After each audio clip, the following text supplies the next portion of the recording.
Pernahkah kamu merasa dikhianati oleh orang yang paling kamu percaya? Di balik senyuman yang manis, maupun kisah yang terlihat manis, kadang tersimpan luka yang dalam. Cinta bisa menyatukan dua hati, tapi juga bisa menghancurkan segalanya. Siapkah kamu mengetahui apa yang sebenarnya terjadi? Di episode kali ini, cerita Amira akan mengungkap rahasia yang tak pernah terduga. Jangan lewatkan, karena ini bukan sekadar cerita. Halo Sobat Cerita Amira, udah siap lanjut ke ceritanya? Sebelumnya terima kasih untuk yang selalu setia dan komen di kolom komentar. Seperti dari Makassar, Malang, Jakarta Selatan, dan Surabaya. Semoga yang udah subscribe dan komen selalu diberi rezeki yang melimpah. Langsung aja yuk kita lanjut ke ceritanya.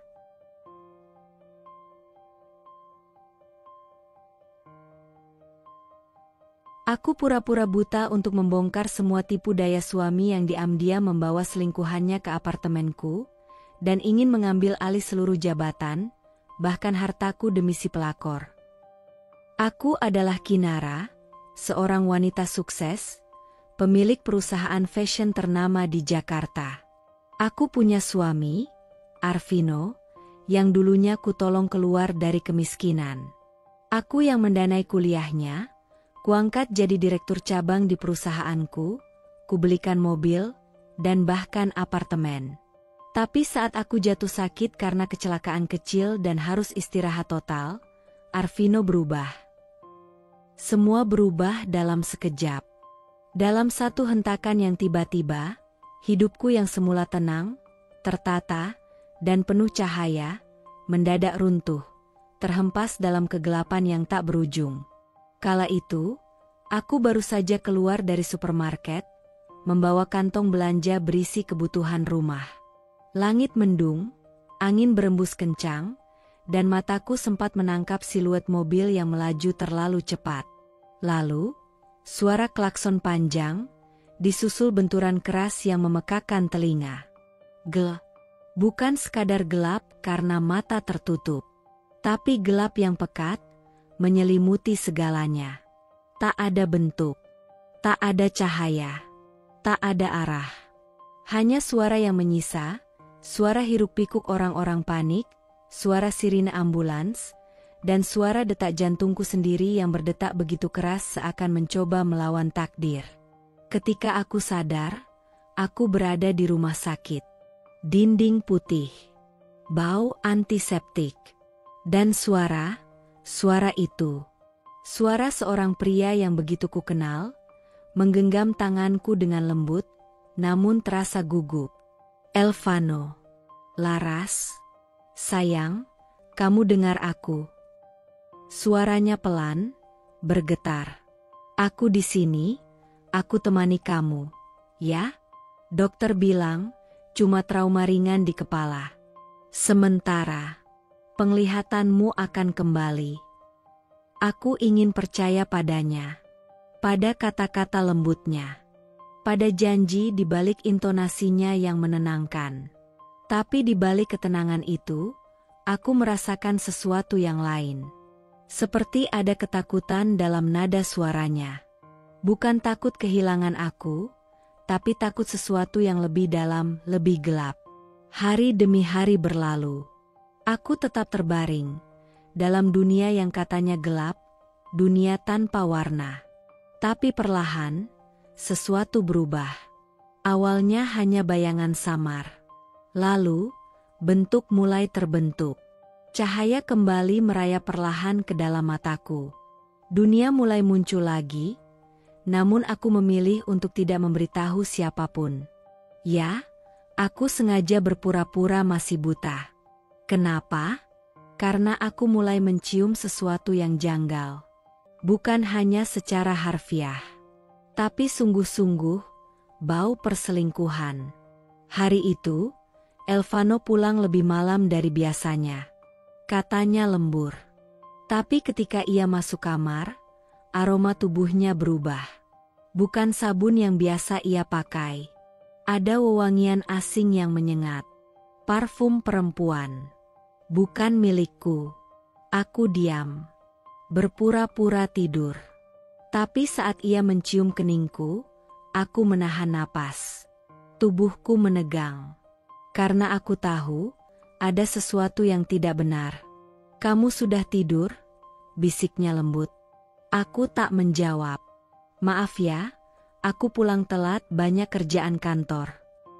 Bohong. Nada suaranya tak sehangat biasanya. Ciumannya tidak tulus. Sentuhannya asing. Keesokan malamnya, aku mendengar suara yang seharusnya tak ada. Tawa. Tawa perempuan. Lembut, menggoda, dan penuh kemesraan. Aku masih berpura-pura tidur. Tapi telingaku menangkap segalanya. Suara langkah kaki dua orang, suara gelas bersentuhan, dan sesekali gumaman tertahan yang seperti bisikan antara dua insan yang sedang menyembunyikan dosa.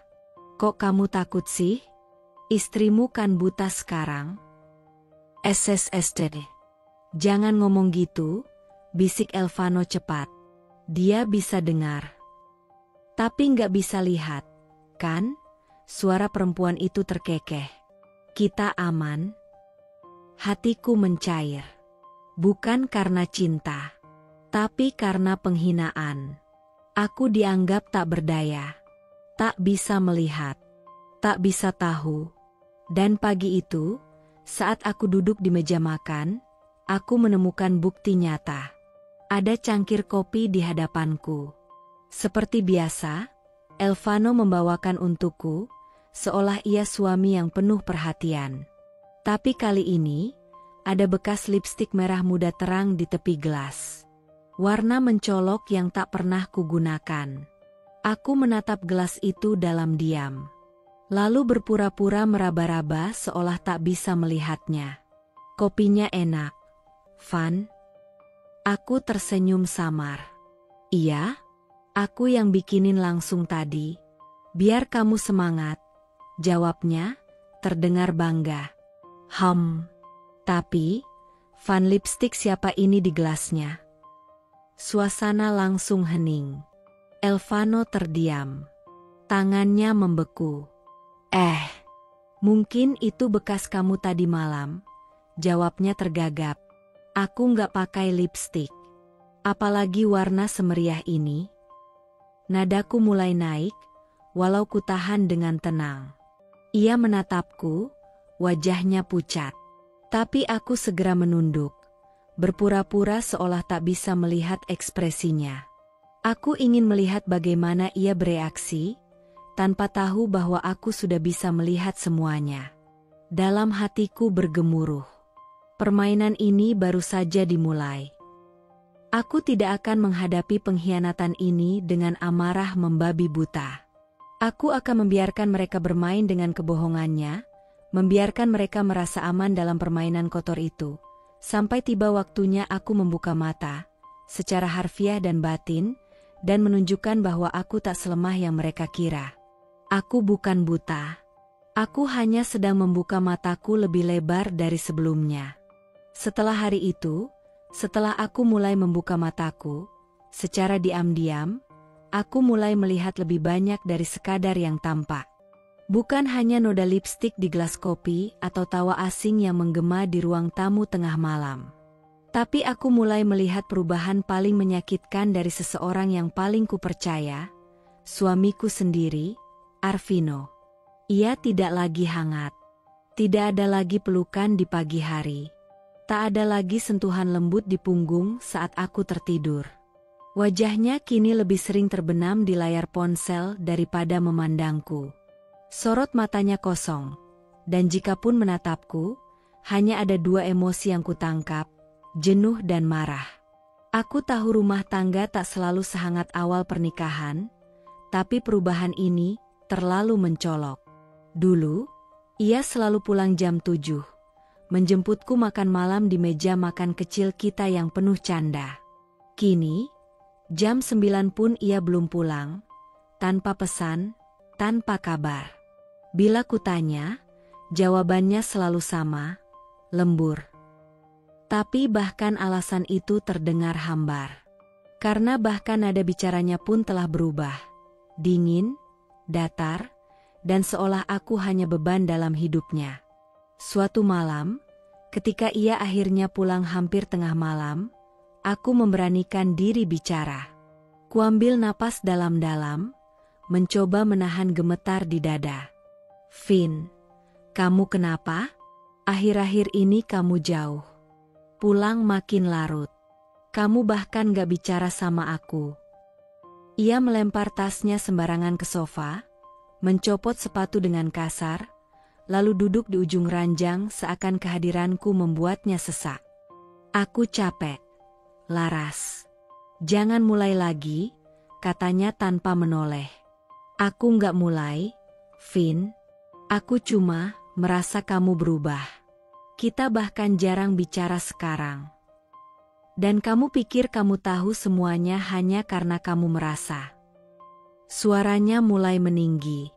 Kamu itu sekarang buta, Laras. Jangan sok tahu soal apa yang nggak bisa kamu lihat.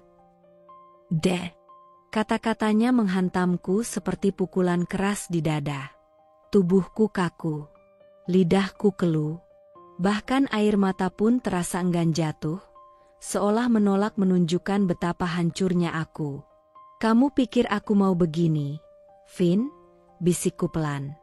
Kehilangan penglihatan, itu bukan pilihan. Aku butuh kamu, bukan karena aku lemah, tapi karena kamu suamiku. Ia menghembuskan napas kasar, berdiri, lalu berjalan ke arah lemari tanpa menjawab. Aku nggak tahu berapa lama lagi aku bisa tahan seperti ini. Gumamnya pelan, tapi cukup jelas untuk kutangkap. Aku menunduk. Jemariku mencengkeram ujung selimut. Ucapan itu bukan lagi tentang kepenatan kerja. Itu adalah pernyataan, ia sudah lelah denganku. Sejak saat itu, dinding di antara kami makin tebal. Ia tak lagi menemaniku makan. Ia keluar lebih pagi, pulang lebih larut. Dan bila pun ia berada di rumah, ia lebih memilih mengurung diri di ruang kerja atau bermain ponsel dengan senyum kecil yang tak pernah lagi ia tunjukkan padaku. Aku tahu senyum itu bukan untukku. Aku tahu, hatinya kini bukan milikku. Tapi aku tetap diam. Karena aku tahu, aku harus kuat. Untuk diriku. Untuk kenyataan. Untuk menghadapi sesuatu yang lebih besar dari sekadar perasaan ditinggalkan. Dan untuk itu, aku harus terus bermain sebagai wanita yang buta. Karena saat seseorang berpikir kita tak bisa melihat, mereka akan menunjukkan sisi tergelap dari dirinya tanpa sadar. Hari-hariku kini sunyi. Kesunyian yang bukan berasal dari keheningan, tapi dari ketiadaan kasih yang dulu begitu hangat. Duniaku tetap gelap dalam pandangan Arvino, meski sebenarnya aku telah bisa melihat, sedikit demi sedikit, perlahan, cukup untuk menyaksikan kebohongan yang disajikan manis di hadapanku setiap hari. Aku sudah terbiasa berjalan dengan langkah tertatih di dalam apartemen ini, berpura-pura mencari sofa atau meja, seakan-akan aku tak tahu arah. Tapi sesungguhnya, aku tahu arah semuanya sedang menuju kehancuran. Dan hari itu, kehancuran itu datang dalam wujud nyata. Seorang wanita muda, cantik, berdandan mewah, masuk ke dalam apartemenku dengan langkah penuh percaya diri. Tubuhnya semampai, rambutnya ikal sempurna, dan gaun yang ia kenakan begitu ketat. Seperti sengaja ingin menunjukkan bahwa ia bukan tamu biasa. Parfum menyengat yang sebelumnya hanya kudeteksi di tubuh Arvino, kini hadir nyata bersama sumbernya. Aku duduk di sofa, menatap jendela besar yang menghadap ke balkon. Mata ini tampak kosong, seolah tak tahu siapa yang datang. Tapi dari pantulan kaca jendela, aku bisa melihat jelas bagaimana wanita itu mondar-mandir di ruang tamuku, menyentuh vas bunga, melihat-lihat isi kulkas, bahkan menyusun kembali bantal-bantal sofa seakan ia pemilik rumah. Aku nyaris tertawa miris.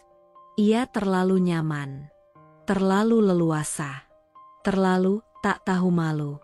Beberapa saat kemudian, Arvino masuk dari kamar tidur. Suaranya ringan, terlalu akrab. "Sayang, kamu udah datang?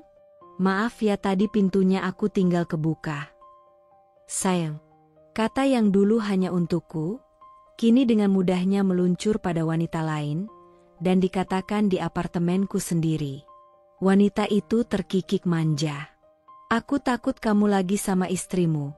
Aku jadi deg-degan masuk tadi," katanya, sambil melepaskan heelsnya dan langsung duduk di sofa. Arvino menoleh ke arahku, aku masih menatap jendela, berpura-pura tak tahu apa-apa. Tapi aku menangkap dari pantulan itu, mereka saling menatap, lalu tersenyum. Senyum penuh kelicikan. "Tenang aja," ucap Arvino, mendekatinya. "Dia kan nggak lihat apa-apa." Tubuhku gemetar. Tapi aku menahannya. Aku menggenggam ujung rokku erat-erat. Napasku bergetar. Tapi aku tetap diam.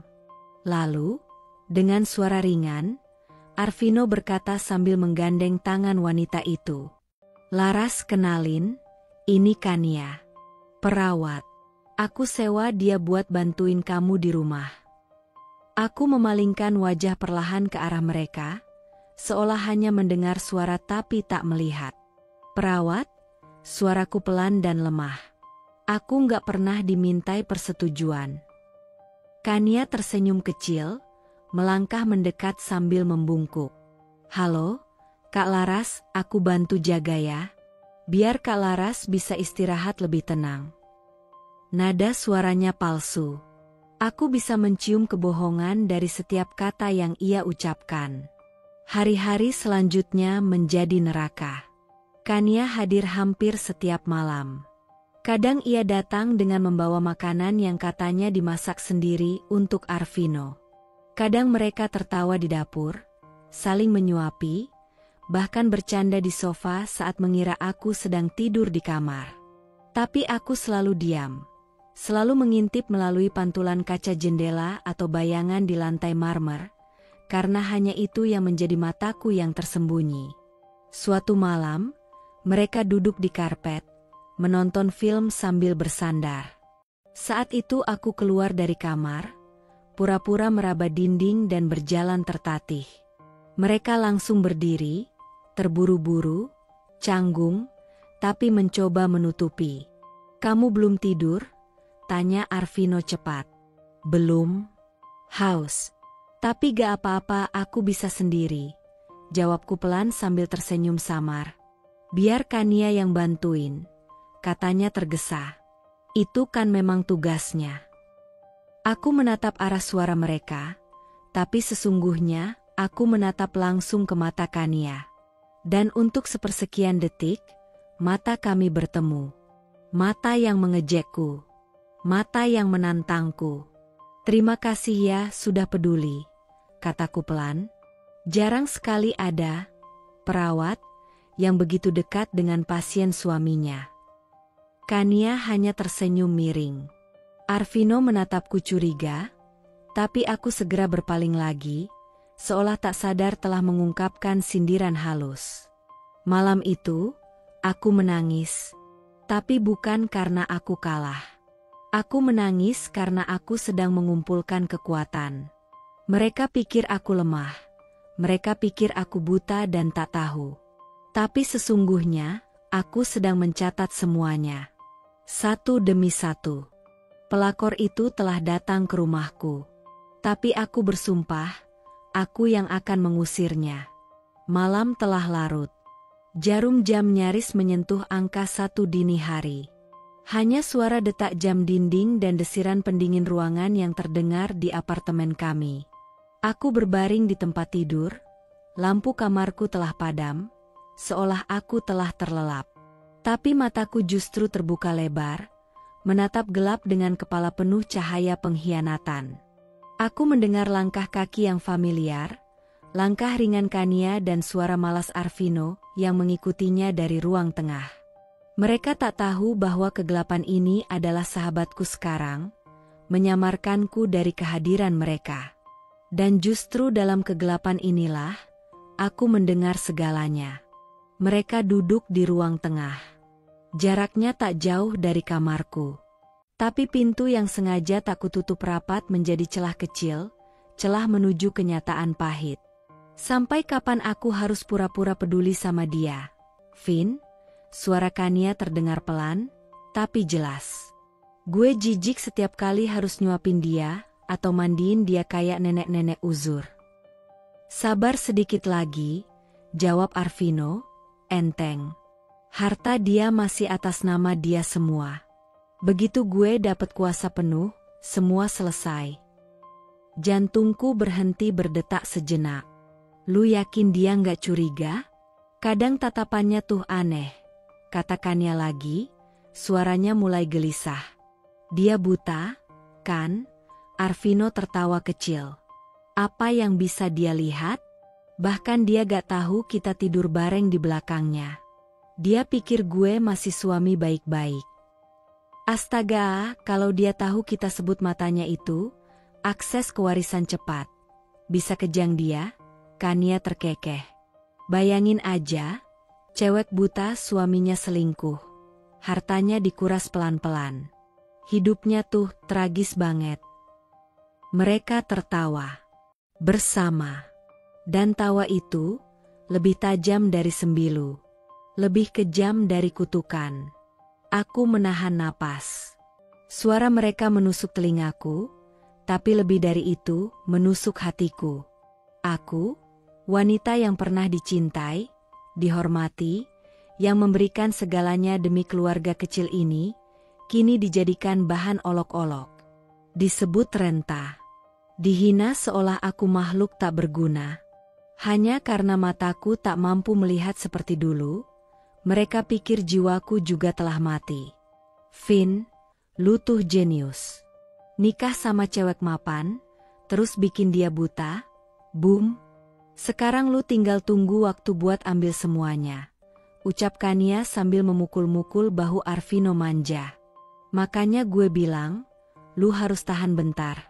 Abis ini, semua properti, saham, bahkan asuransi dia bakal jadi milik kita.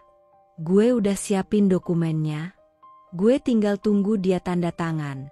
Balas Arvino tenang, seperti membicarakan proyek bisnis, bukan kehidupan istrinya sendiri. Aku menahan air mata yang mulai merembes. Tapi kali ini bukan air mata kesedihan. Bukan tangisan perempuan lemah. Ini air mata dari luka yang berubah menjadi kekuatan. Mereka ingin menghancurkan aku dari dalam. Mengambil segalanya, lalu membuangku sebagai bangkai hidup. Namun mereka lupa, aku belum mati. Aku hanya sedang bangkit. Malam itu, aku bersumpah dalam hati. Jika selama ini aku diam, bukan karena aku kalah, tapi karena aku sedang mengumpulkan senjata, kebenaran, bukti, waktu. Dan kini, aku tahu semuanya. Semua yang mereka sembunyikan, semua yang mereka rencanakan. Mulai dari hinaannya yang menyebutku wanita tua renta, sampai rencana menjadikanku korban dalam permainan warisan cepat. Mereka pikir aku buta.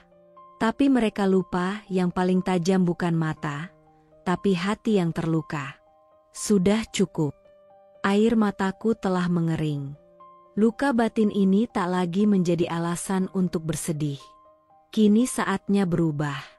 Bukan sebagai istri yang dikhianati, bukan sebagai wanita lemah yang dipermainkan, tapi sebagai seorang istri yang kembali bangkit, dengan senjata bernama kebenaran. Aku menyusun rencana. Pelan. Halus. Tapi pasti. Dalam diam, aku menghubungi satu-satunya orang yang masih bisa kupercaya. Tari. Asisten pribadiku sejak bertahun-tahun lalu. Ia yang dulu menemaniku ke kantor, mencatat setiap agendaku, bahkan menyeka air mataku di hari aku kehilangan ayah. Aku mengundangnya ke apartemen, dengan alasan mengobrol soal keperluan rumah. Arvino tak curiga. Toh baginya, aku masih buta. Masih tak tahu apa-apa. Begitu Tari duduk di kamar, kututup pintu rapat-rapat. Suaraku pelan, tapi mataku menatap tajam ke wajahnya. Tar, aku bisa lihat. Setidaknya, cukup untuk tahu apa yang mereka lakukan padaku. Tari menatapku syok. Air matanya langsung menggenang. Ya Tuhan, Mbak Laras, kenapa nggak bilang dari dulu? Saya pikir. Kamu pikir aku benar-benar buta? Aku tersenyum tipis. Tidak. Aku cuma menunggu waktu yang tepat. Dan waktunya sekarang. Aku menceritakan semuanya. Tentang penghinaan mereka. Tentang rencana licik mereka mencuri hartaku. Tentang tanda tangan palsu di dokumen perusahaan. Tentang malam-malam mereka tertawa di belakangku. Wajah Tari memerah. Rahangnya mengeras. Saya ikut. Mbak. Kita lawan mereka. Kita buka semua topeng mereka. Rencana dimulai. Tari membantuku memasang kamera-kamera kecil tersembunyi di setiap sudut apartemen. Di balik rak buku, di vas bunga, bahkan di atas langit-langit kamar kerja Arvino. Semua terhubung ke laptop kecil di kamarku. Aku bisa menyaksikan semuanya dengan jelas, meski mereka pikir aku buta. Hari demi hari, mereka terperangkap dalam jerat yang mereka gali sendiri. Di hari pertama, aku merekam mereka berciuman di ruang tamu, dengan suara Kania yang berkata, "Tenang aja, sayang. Dia gak akan tahu kita ngapa-ngapain di sini. Dia kan gak bisa lihat. Hahaha." Di hari kedua, aku menyaksikan Arvino membuka laci kerjaku dan mengambil dokumen-dokumen penting. Surat kepemilikan saham perusahaan, dokumen aset tanah, bahkan surat kuasa. Ia memalsukan tanda tanganku, dan aku merekam semuanya. Kita tinggal tunggu notaris, nanti tanda tangan selesai semua. Gak lama lagi semuanya sah jadi milik gue, ucap Arvino penuh percaya diri. Terus dia mau tinggal di mana nanti? Tanya Kania sambil mengecat kukunya di sofa. Masa sih kita tetap harus pura-pura baik ke dia? Gue buang aja ke panti atau rumah sakit jiwa. Bilang dia stres berat, udah gila karena trauma, jawab Arvino dingin. Orang kayak dia, pantasnya hidup di balik jeruji. Biar harta dia gue nikmatin. Aku mengepalkan tangan. Nafasku bergetar, tapi aku tetap duduk tenang. Semua yang kuperlukan, kini telah terekam dengan sempurna. Tari membantuku mengompilasi semua bukti, video, rekaman suara, bahkan dokumen-dokumen yang mereka ubah. Kami menyusunnya dalam satu berkas besar, lalu menyimpannya di tempat aman. Sebagian dikirim ke pengacara kepercayaanku. Sebagian lagi akan kuperlihatkan pada saat yang paling menyakitkan bagi mereka. Saat topeng mereka kupreteli satu persatu di hadapan dunia. Mereka pikir aku buta. Tapi kini, merekalah yang tak melihat kejatuhan mereka sendiri. Dan saat waktunya tiba, aku tak akan hanya membuka mata. Aku akan membuka semuanya. Segala luka yang dulu hanya tinggal dalam diam, kini telah berubah menjadi api yang membakar keinginanku untuk melawan. Namun ternyata, apa yang mereka rencanakan jauh lebih keji daripada yang semula kukira. Aku menemukan rekaman baru di salah satu kamera tersembunyi. Pagi itu, Arvino dan Kania berada di kamar kerja yang dulu menjadi tempatku menyusun laporan keuangan, menandatangani nota bisnis, dan memutuskan arah perusahaan yang kudirikan dari nol. Kini, ruang itu dipenuhi aroma asing milik wanita simpanannya. Di atas meja, tergeletak satu map merah, berisi surat kuasa perusahaan. "Ini dia, surat kuasa direksi," ujar Arvino, mengeluarkan selembar kertas tebal dengan logo perusahaan kami di sudut kanan atas. Begitu ini ditandatangani, semua asetnya jadi kendali gue. Dia gak akan punya suara apapun di rapat minggu depan. Kania tertawa kecil sambil mengenakan wig panjang berwarna hitam, persis seperti rambutku. Lu yakin mereka nggak curiga? Ini tanda tangan bukan tanda tangan dia, Vin. Makanya lu latihan dulu. Nih, aku fotokopi tanda tangannya dari dokumen lama. Tiru pelan-pelan. Nanti kalau udah mirip, kita bawa ke notaris yang bisa disogok. Aku menggigit bibir. Jemariku mengepal. Mereka tak hanya menghina harga diriku, tapi sekarang berani merampas identitasku. Menghapus keberadaanku dari perusahaan yang telah jadi hidup dan matiku. Kamera menangkap bagaimana Kania mencoba menirukan gaya tanda tanganku berkali-kali. Di ujung latihan itu, ia menandatangani surat kuasa yang sah di mata hukum, namun palsu dalam nurani. Berarti, minggu depan lu bisa maju ke rapat direksi sebagai pemilik kuasa penuh atas saham dia? Tanya Kania sambil meniup kuku jarinya dengan bangga. Gila, kita bener-bener udah di puncak. Vin? Iya. Begitu surat ini sah, Laras nggak bisa ngapa-ngapain lagi. Buta, nggak punya kuasa, dan tinggal nunggu di depak dari dewan. Ia tertawa. Tawanya menang. Sementara aku di kamar, menatap layar rekaman dengan air mata menggenang, tapi bukan karena takut, tapi karena marah.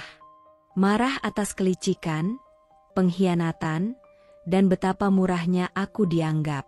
Aku segera menghubungi Tari. Suaraku pelan, namun tegas. Mereka mulai memainkan hukum.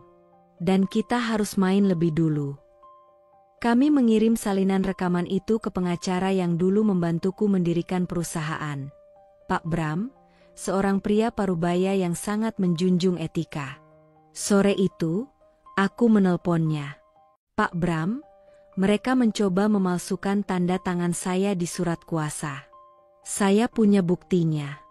Saya ingin menuntut mereka. Bu Laras, Anda yakin? Suaranya terdengar serius. Kasus ini bisa besar. Kita bicara tentang pemalsuan legal dokumen, pencurian identitas, dan penipuan korporat. Saya tidak hanya yakin, Pak. Saya siap. Sudah terlalu lama saya diam. Sudah terlalu lama saya dianggap tidak ada. Kami pun mulai mempersiapkan kejutan untuk rapat dewan direksi minggu depan. Tempat di mana Arvino berencana mengumumkan kekuasaannya, tak tahu bahwa ia tengah menggali kubur reputasinya sendiri. Karena di rapat itulah nanti, aku akan datang. Dengan mata terbuka. Dengan bukti yang tak terbantahkan. Dengan wajah seorang istri yang dulu dianggap lemah, kini berdiri sebagai perempuan yang akan menuntut keadilan. Senja jatuh perlahan di balik jendela apartemen. Cahaya keemasan menyapu lantai marmer, menghadirkan bayangan panjang dari sofa tempatku biasa duduk diam.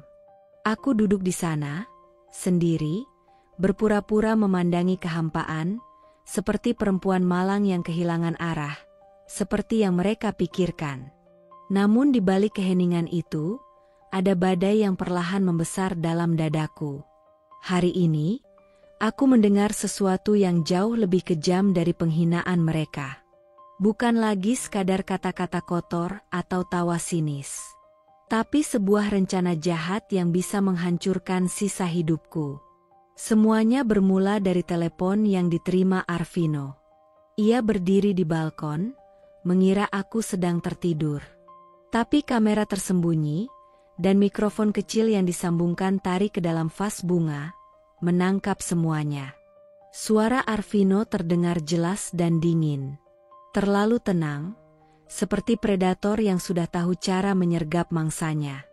Iya, kita gak bisa nunggu lama. Dia mulai aneh, kadang diam, kadang ngelantur. Harus ada langkah cepat sebelum dia curiga. Hening sejenak. Rumah sakit jiwa, ucap Arvino akhirnya, ringan, terlalu ringan untuk kata seberat itu. Setelah dia dianggap gak waras, semua kekayaan atas namanya bisa kita urus lewat hukum. Gak perlu lagi takut dia buka mulut. Suara dari seberang tak jelas. Mungkin Kania? Iya, gue tahu. Dia belum gila, tapi kita bisa atur. Gue udah kenal beberapa dokter dan psikiater yang bisa dibujuk. Kasih laporan medis, kasih sedikit drama, dan dia resmi dicap tidak stabil. Habis perkara. Hatiku seperti diremuk dari dalam. Darahku dingin. Dunia terasa gelap, bukan karena mataku, tapi karena kenyataan yang baru saja kuterima. Mereka tak sekadar mencuri hartaku. Mereka ingin mencuri kewarasanku. Aku menatap layar laptop kecilku. Di sana, wajah Arvino terlihat tenang, nyaris tak menunjukkan penyesalan. Dan entah bagaimana, itu jauh lebih menakutkan daripada kemarahan. Ia berbicara tentangku, seolah aku bukan manusia. Seolah aku hanya dokumen yang harus disingkirkan. Seolah aku hanya penghalang yang sudah waktunya dimusnahkan. Begitu dia masuk rumah sakit jiwa, selesai.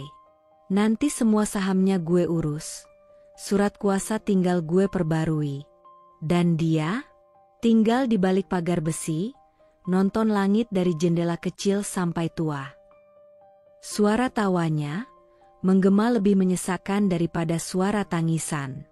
Tawa itu bukan tawa orang yang menang, tapi tawa iblis yang tahu korbannya tak akan sempat menjerit. Aku memeluk diriku sendiri. Tenggorokanku tercekat. Nafasku berat. Tapi aku tidak menangis. Tidak kali ini. Tidak lagi. Aku tahu satu hal dengan pasti. Aku tidak gila. Dan justru karena itulah, aku akan melawan rencana gila mereka. Malam itu, Tari duduk di sampingku. Ia mendengarkan rekaman itu sambil menggigit bibirnya hingga nyaris berdarah. Mereka benar-benar udah gak punya hati. Mbak Laras, ini lebih dari pengkhianatan. Aku mengangguk.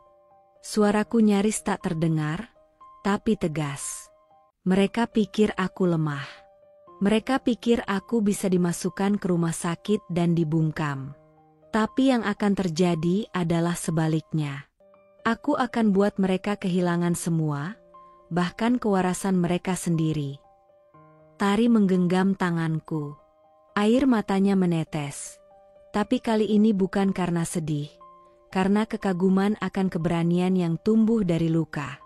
Aku mungkin disudutkan. Tapi aku masih punya satu hal yang tak bisa mereka curi, kebenaran. Dan kebenaran itu kini kubawa bukan untuk sekadar membela diri, tapi untuk menyerang. Perang ini telah dimulai. Dan aku, Laras Ayuning Tias, takkan menyerah sebelum semuanya dihancurkan, atau ditegakkan kembali. Ruang rapat yang biasanya menjadi tempat aku menata strategi dan bermimpi besar, kini berubah menjadi medan pertempuran yang penuh duri dan racun. Aku duduk di pojok ruangan, menatap layar presentasi yang menampilkan angka-angka yang tidak pernah kukenal. Angka yang sudah dirancang untuk menjatuhkanku. Laporan keuangan yang sudah dimanipulasi sedemikian rupa, seolah-olah akulah sumber segala masalah dan kerugian perusahaan. Hatiku berdegup kencang, dada terasa sesak. Aku tahu ini bukan kerjaanku. Ini adalah sabetan pisau yang sangat tajam dari tangan yang tak kukenal selama ini. Tiba-tiba, Tari menghampiriku dengan wajah cemas. Mbak Laras, aku sudah cek ulang dokumen ini. Ada beberapa angka yang sengaja diubah. Ini bukan kesalahan biasa, ini pemalsuan. Aku menelan ludah. Semua rasa percaya mulai terkikis perlahan. Tak lama kemudian, aku dihadapkan pada fakta yang lebih pahit. Dia, kata Tari sambil menunjuk seorang pria di sudut ruangan. Reza, kolega yang sudah bertahun-tahun aku anggap teman sejati. Dia sudah disuap Arvino. Aku terpaku. Tak percaya. Reza berdiri, mencoba tersenyum, tapi matanya tidak bisa menutupi rasa bersalah. Laras, aku hanya ikut arus. Aku nggak punya pilihan. Suaranya bergetar. Kamu pengkhianat. Aku berbisik dengan suara serak, penuh luka. Kita ini pernah sama-sama membangun semuanya. Reza, kenapa kamu bisa begitu? Ia terdiam, air matanya mulai mengalir. Namun aku tidak punya waktu untuk menangis. Aku harus bangkit. Kalau kamu ikut jatuhkan aku, berarti kamu musuh. Ucapku dingin. Tapi aku tidak akan kalah. Aku akan bongkar semuanya, termasuk kamu. Rapat itu berubah menjadi ajang pengkhianatan terbuka. Namun di dalam dadaku, api keberanian mulai menyala lebih kuat. Aku tahu, aku harus berani berdiri lebih tegak, lebih keras dari sebelumnya.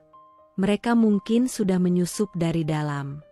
Tapi aku akan bersihkan perusahaan ini, satu persatu. Sejak aku mulai bergerak perlahan menyiapkan bukti-bukti, kehadiran Tari menjadi semakin vital. Ia bukan hanya asisten biasa.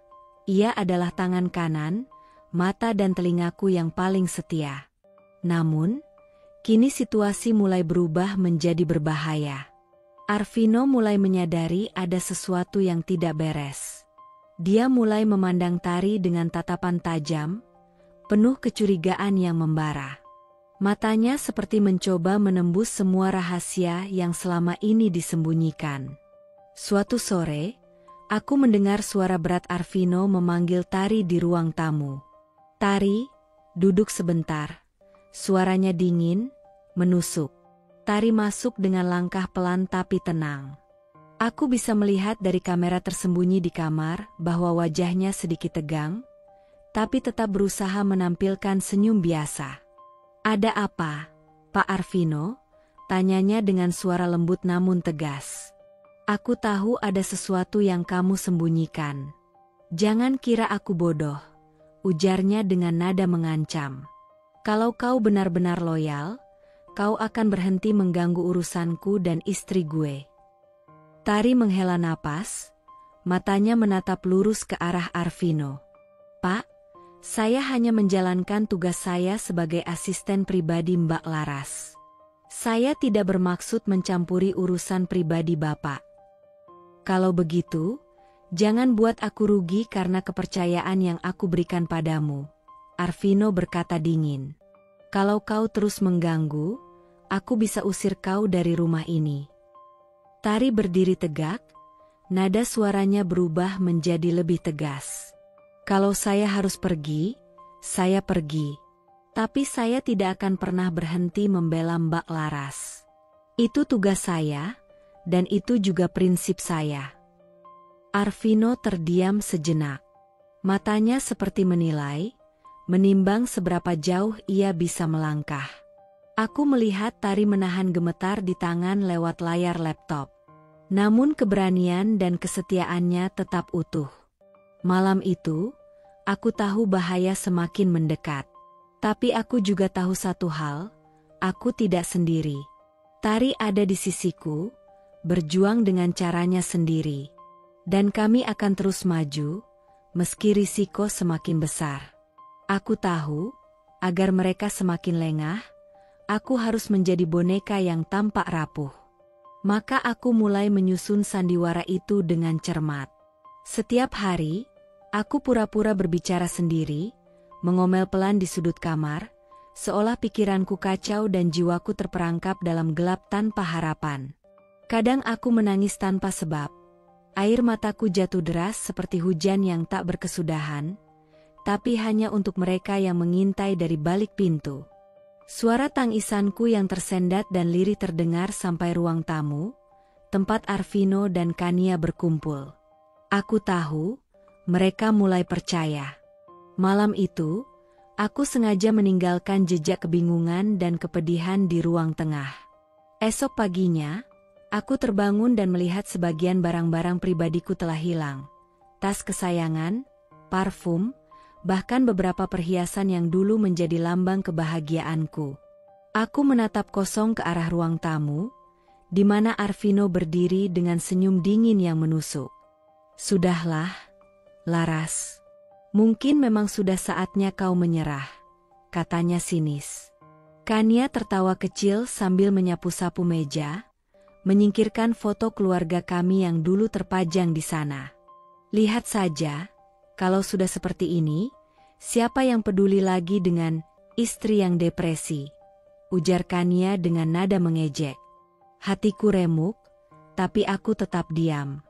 Aku tidak bisa membiarkan mereka tahu bahwa semua ini hanyalah akal bulusku, perangkap yang kubangun agar mereka makin lengah. Aku tahu, kejatuhanku yang palsu ini hanyalah awal dari serangan balik yang akan mereka sesali. Aku tahu aku harus tetap berpura-pura tertidur saat mereka berkumpul di ruang tengah. Namun telingaku tidak pernah berdusta. Malam itu, suara langkah kaki bergema di lantai marmer. Lampu ruang tamu menyala redup, bayangan mereka berdua menari di dinding. Aku mendengar pintu dibuka, suara sepatu hak tinggi, mungkin Kania. Dan kemudian suara pria yang tak kukenal. Ini apartemen milik Laras. Betul? Tanya pria itu. Iya, dan surat kepemilikannya sudah lengkap. Semua dokumen asli sudah kami siapkan, jawab Arvino dengan suara penuh keyakinan. Semua dokumen asli? Pria itu ragu. Tentu saja. Jangan khawatir, ini sudah beres. Tanda tangan dan surat kuasa sudah kami urus, sahut Kania dengan nada meyakinkan. Aku menggigit bibir, darah dingin mengalir.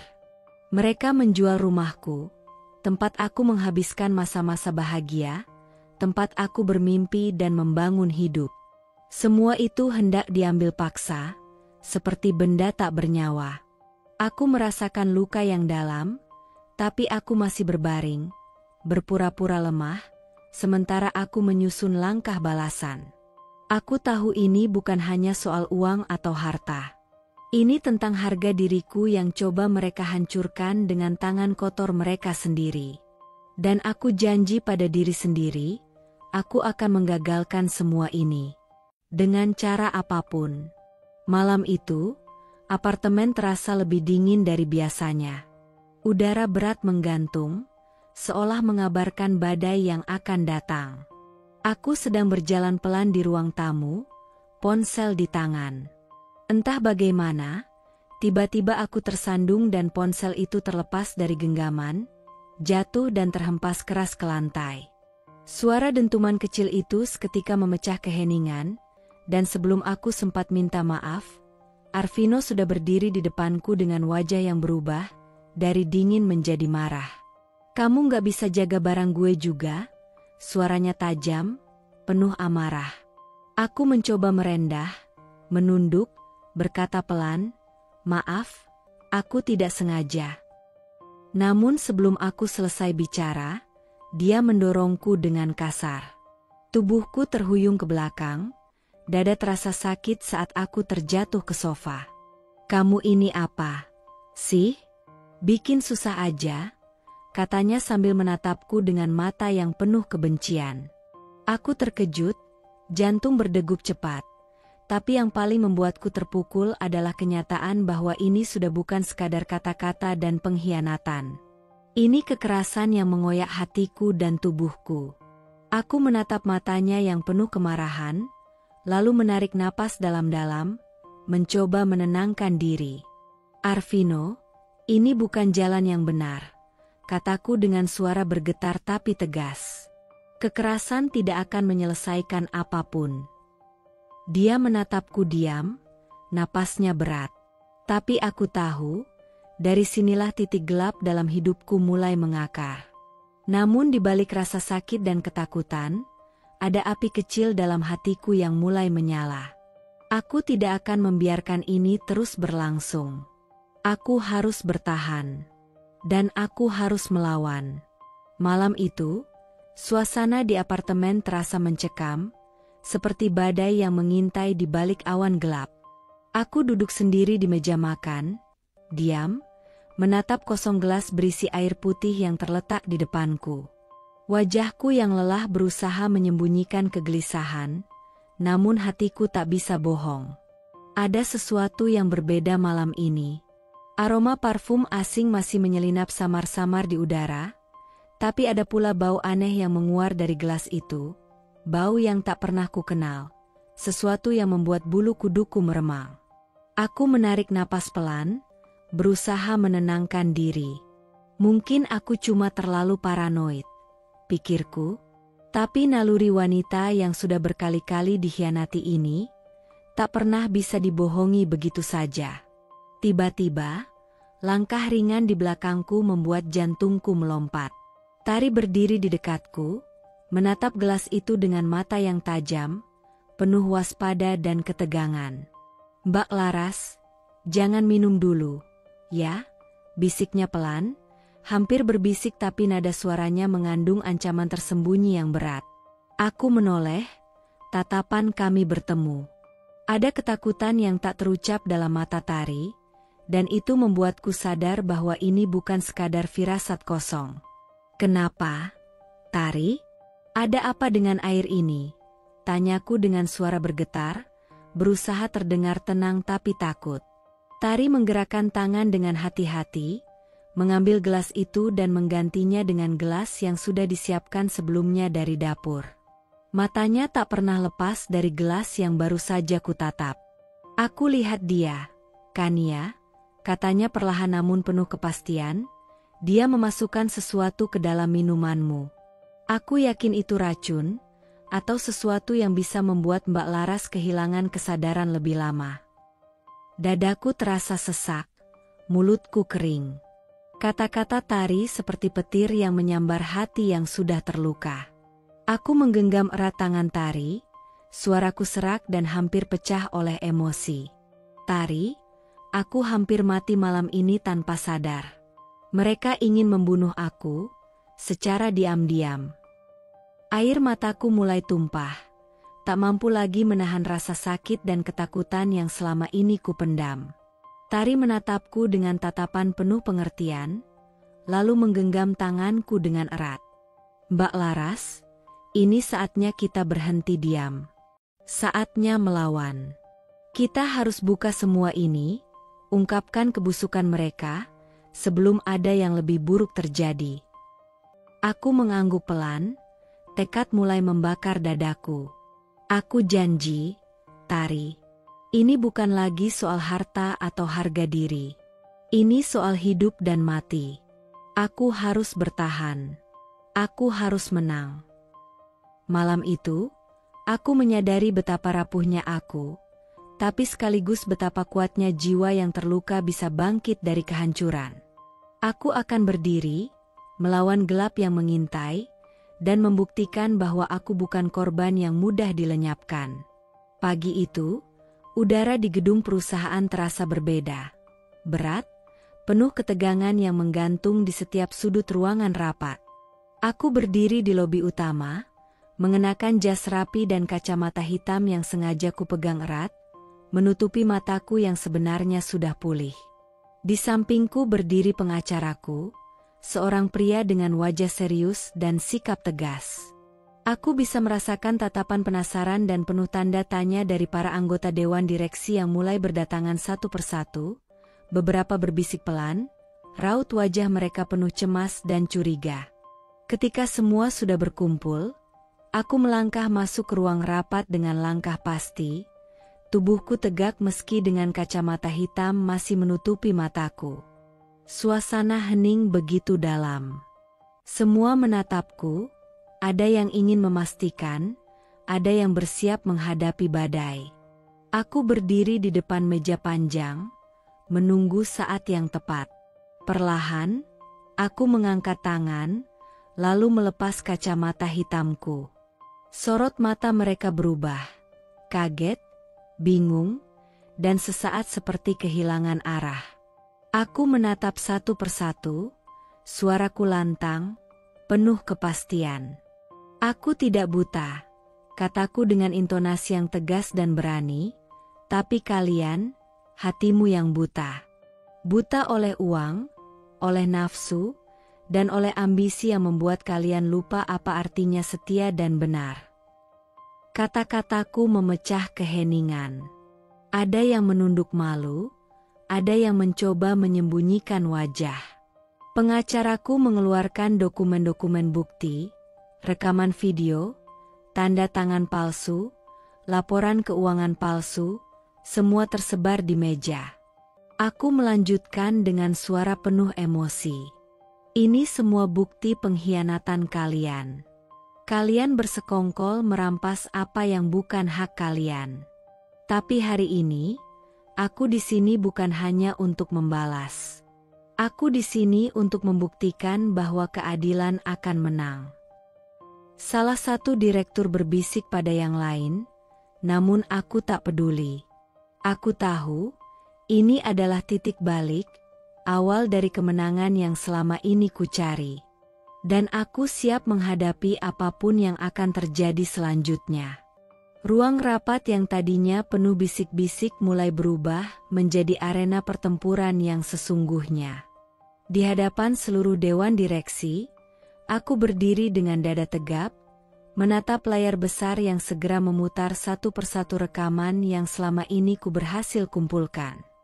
Layar pertama menampilkan video diam-diam, Arvino dan Kania berciuman mesra di apartemenku, tanpa tahu aku sedang mengintai dalam pura-pura tidur. Suara bisik Kania yang penuh tipu daya terdengar jelas. Kita harus cepat. Setelah tanda tangan itu, semua ini milik kita. Layar berganti ke dokumen palsu dengan tanda tangan yang jelas-jelas bukan tanganku. Lalu rekaman suara pembicaraan mereka merencanakan agar aku dianggap gila dan dimasukkan ke rumah sakit jiwa. Sorot mata para direktur berubah menjadi marah dan tercengang. Salah satu dari mereka berdiri dengan wajah merah padam.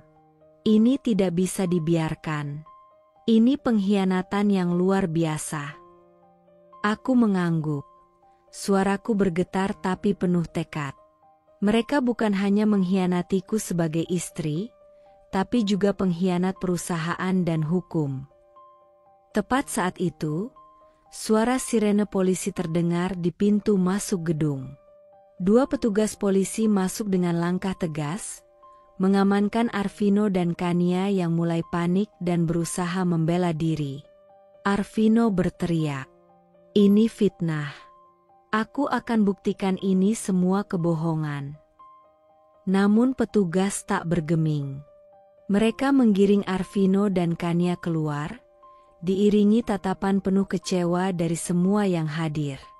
Aku berdiri di sana, dada membusung dengan perasaan lega dan kemenangan yang tak bisa kuungkapkan dengan kata-kata. Hari ini, keadilan menang.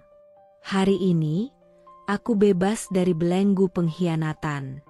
Sore itu, cahaya matahari yang menerobos jendela ruang kerjaku terasa hangat, namun hatiku bergejolak seperti lautan yang bergemuruh. Di hadapanku terhampar tumpukan dokumen. Surat pencabutan hak waris, pencabutan hak suami dari jabatan perusahaan, dan surat pengalihan aset. Setelah bertahun-tahun pengkhianatan dan derita, akhirnya aku bisa mengakhiri semua ini dengan satu ketukan pena. Nafasku berat, tapi aku tahu ini adalah jalan untuk membebaskan diriku dari belenggu masa lalu. Aku memegang pena dengan tangan gemetar, membayangkan betapa besar arti keputusan ini, tidak hanya untukku, tapi juga untuk masa depan yang lebih baik. Telepon berdering pelan. Suara Arvino muncul dari ujung sana, dingin dan penuh amarah. "Laras, kau benar-benar gila kalau pikir bisa mengusir aku dari hidupmu dan perusahaan ini." Suaranya menusuk, penuh kebencian. Aku menarik napas dalam, menenangkan jiwaku yang bergejolak. Dengan suara tegas namun terkendali, aku menjawab, "Arvino, dengar baik-baik. Aku bukan lagi istrimu. Aku bukan lagi wanita yang kau sakiti dan hianati selama ini." Aku berhenti sejenak, membiarkan kata-kata itu mengisi keheningan di antara kami. Semua hak waris yang pernah kupertimbangkan untuk kau dapatkan, sudah aku cabut. Aku alihkan semuanya, ke yayasan anak yatim piatu yang selama ini aku rahasiakan. Karena aku percaya, harta itu lebih layak untuk mereka yang benar-benar membutuhkan. Suara Arvino bergetar, tapi bukan karena penyesalan. Ia berusaha menahan amarahnya. Kau nggak akan bisa lakukan itu. Aku masih punya hak. Aku tertawa kecil, dingin dan penuh kemenangan. Hak?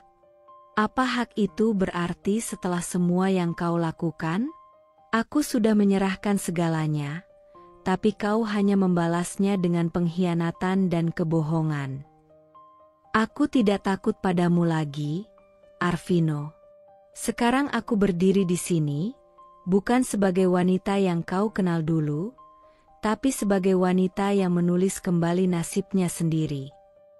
Aku bisa mendengar ia menghela napas panjang, seolah mencoba mencerna kata-kataku.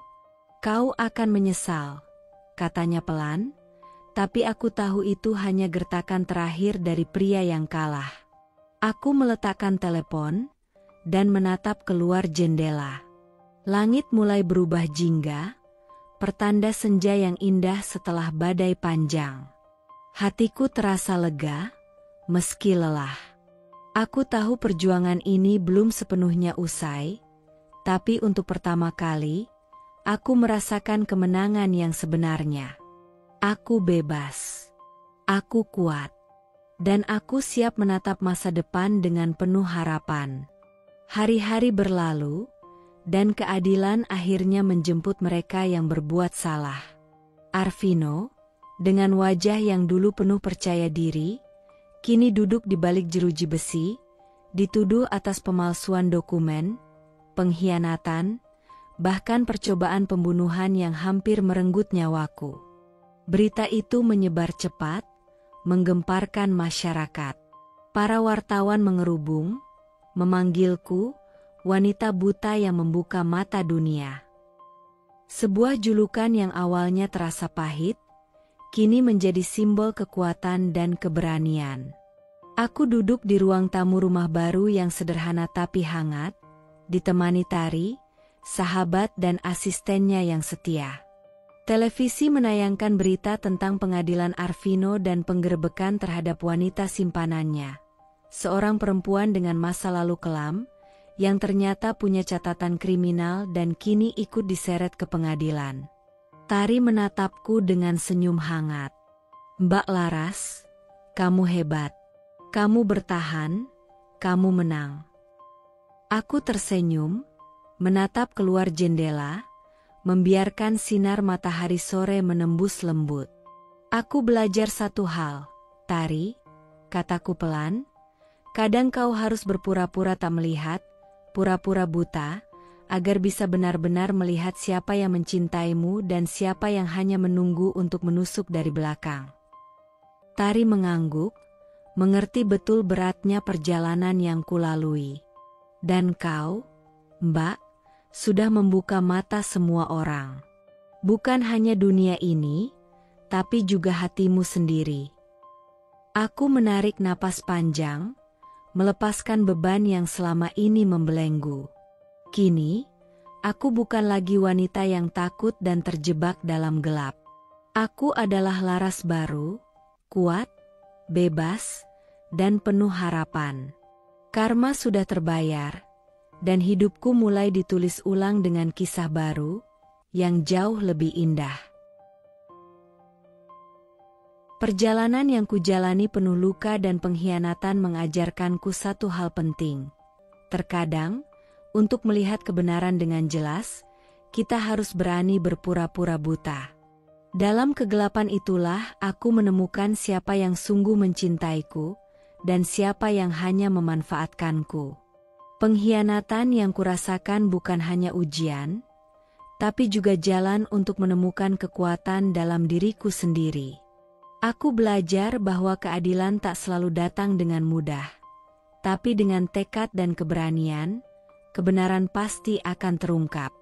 Kini aku berdiri sebagai wanita yang lebih kuat, bebas dari belenggu masa lalu, dan siap melangkah menuju masa depan yang penuh harapan. Karena dalam setiap luka, selalu ada pelajaran, dan dalam setiap pengkhianatan, selalu ada kesempatan untuk bangkit dan menang.